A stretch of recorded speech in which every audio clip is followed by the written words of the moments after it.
Hello friends, Christian here with BrickLifeCrisis. This channel is recommended for adult fans of LEGO and teen fans of LEGO. If you are younger than the age of 13, you're welcome to watch, but first, get your parents' permission. Hello friends, Christian here at BrickLifeCrisis again. Today we're taking a look at a set from the backlog. This is LEGO Star Wars set number 75179, Kylo Ren's TIE Fighter. The set consists of 630 pieces, including 3 minifigures and a droid. This is from The Last Jedi, Episode 8. I was not a huge fan of the movie, but I did like this particular ship, and so I'm excited to open it up, build it up, and we'll see what we think.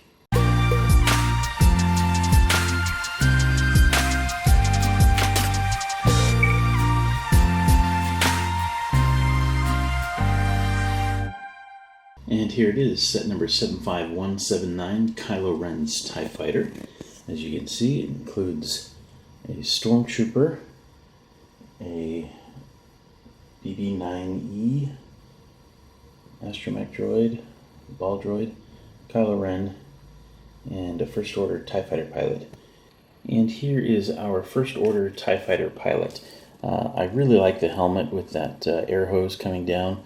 If we remove that helmet, we can get a little bit better look at the print on the figure.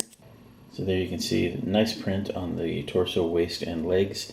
And he has an angry clone face, which is not really appropriate, but it's okay, I suppose.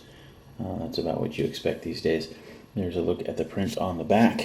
No print on the arms or legs, the sides of the arms, sides of the legs.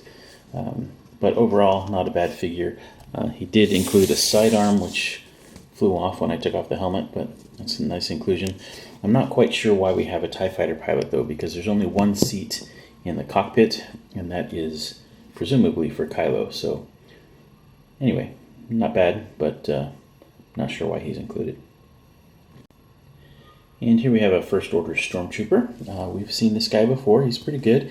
He comes with a medium blaster, and if we remove the helmet, you'll see he has an angry clone face underneath, which is not really appropriate, but again, what we've come to expect. There is the back print. No alternate face, of course. Pretty good figure. Again, I'd rather him just have a black head rather than the flesh one, because from low angles, certainly, you can see that flesh tone from underneath, and you shouldn't. But anyway, I'll get off my soapbox about that. First Order Stormtrooper. First Order Stormtrooper. Next up, we have Kylo Ren. He has his unique saber blade there with the cross, not hilt, but whatever you call that. If we remove that, you can get a little bit better look at the print on the torso, waist, and legs. There is print on the waist and legs. It's a little bit subtle, but there's kind of a crosshatch pattern there. He is wearing a cape. If we flip that up, you'll see some print with that same pattern on the back. We have pretty decent face, and if we remove his hair, you'll see his alternate face where he's looking a lot angrier. This is the Last Jedi version of Kylo, so he does not have the helmet. He has the hair. Not my favorite version of Kylo. The figure's fine, but yeah, anyway, it is what it is. And this is my favorite of the bunch. This is BB-9E. He is a variant of the BB-8. This one is in all black with a slightly different shape to the head, but this one's kind of fun. I like it quite a bit. And this is Kylo Ren's TIE Fighter. It is a very long ship. The wings, I can barely fit them on screen by pulling way back. It looks like a TIE Fighter that got stepped on and squished. It's a little too long and slender, in my opinion, and that is not Lego's fault. That's the design.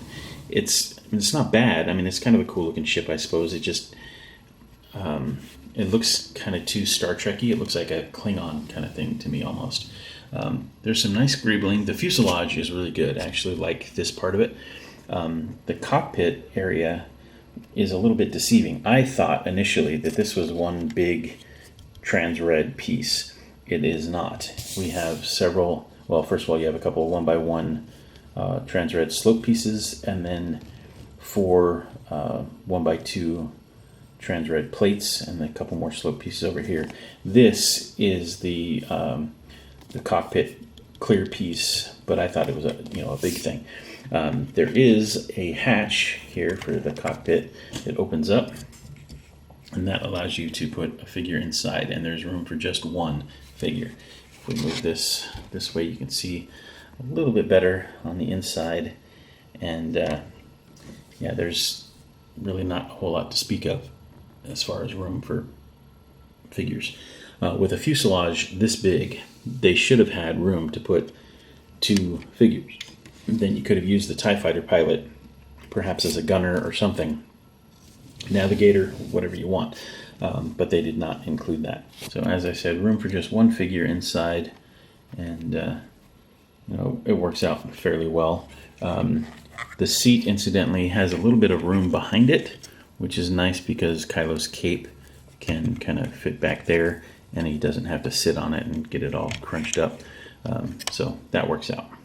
The greebling on the wings is pretty good. You have what presumably is some kind of a cannon, maybe an ion cannon there. These are printed details here, which is nice. This is also a print, as is the round cockpit door. Up towards the front, we have 4 cannons at the tips of the wings. We have similar detail here on the other side. And then around back, we have some, a little tough to see in this light, but there's some trans red back there to, I guess, represent some exhaust or what have you.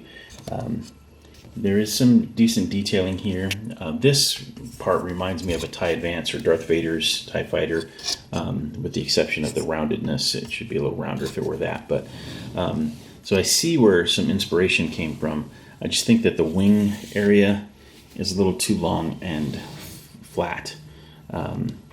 These are articulated, so you could conceivably change the angle a little bit, and then it's not quite as severe, but still a bit much in my opinion.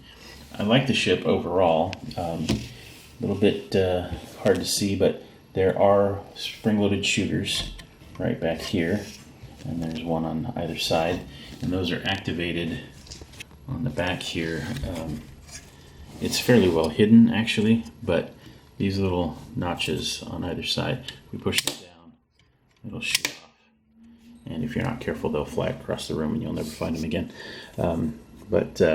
Anyway, that's kind of a nice play feature, and they're fairly well hidden, so even if you don't like them, it's not like they're exposed, and you can easily leave them out if you want. The only problem with that is then these pieces are depressed, and it doesn't look quite right. But overall, not bad. If you like this design, it's great.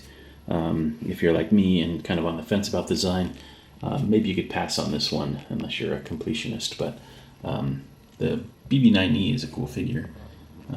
All the figures are pretty good actually, but I don't know. For $80, might be a bit much. So this set retailed for $80 when it was initially released here in the United States. Not bad, not great. I'm just not a huge fan of the overall thing. The inclusion of the Stormtrooper is nice. I like the little droid. I'm not sure why we have a TIE Fighter pilot for this thing, because Kylo is the pilot. I mean, I guess it's nice to have another one of those. But anyway, not bad overall, but not essential unless you are a completionist, in my opinion. Anyway, this has been Christian with BrickLifeCrisis. We hope you enjoyed the video. If you did, please leave us a like. If you have any questions or comments, feel free to leave those below. And as always, thanks for watching. Take care. May the Force be with you.